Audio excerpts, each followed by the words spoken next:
Jacob meets Esau. Now Jacob looked up and saw Esau coming toward him with 400 men. So he divided the children among Leah, Rachel, and the two maidservants. He put the maidservants and their children in front, Leah and her children next, and Rachel and Joseph at the rear. But Jacob himself went on ahead and bowed to the ground 7 times as he approached his brother.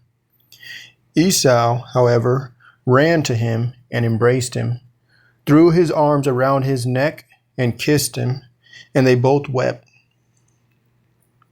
When Esau looked up and saw the women and children, he asked, "Who are these with you?" Jacob answered, "These are the children God has graciously given your servant." Then the maidservants and their children approached and bowed down. Leah and her children also approached and bowed down, and then Joseph and Rachel approached and bowed down. "What do you mean by sending this whole company to meet me?" asked Esau.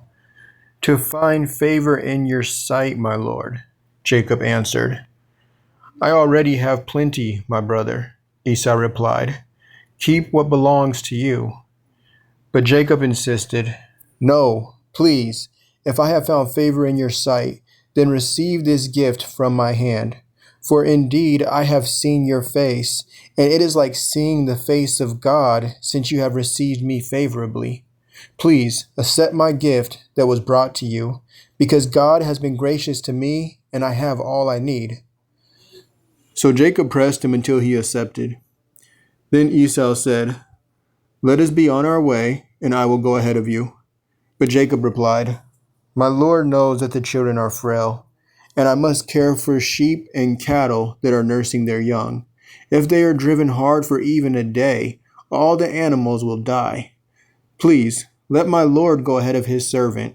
I will continue on slowly at a comfortable pace for the livestock and children until I come to my Lord at Seir." "Let me leave some of my people with you," Esau said. But Jacob replied, "Why do that? Let me find favor in the sight of my Lord." So that day, Esau started on his way back to Seir. But Jacob went on to Succoth, where he built a house for himself and shelters for his livestock. That is why the place was called Succoth. Jacob settles in Shechem. After Jacob had come from Padan Aram, he arrived safely at the city of Shechem in the land of Canaan, and he camped just outside the city. And the plot of ground where he pitched his tent, he purchased from the sons of Hamor, Shechem's father, for 100 pieces of silver. There he set up an altar and called it El Elohe Israel.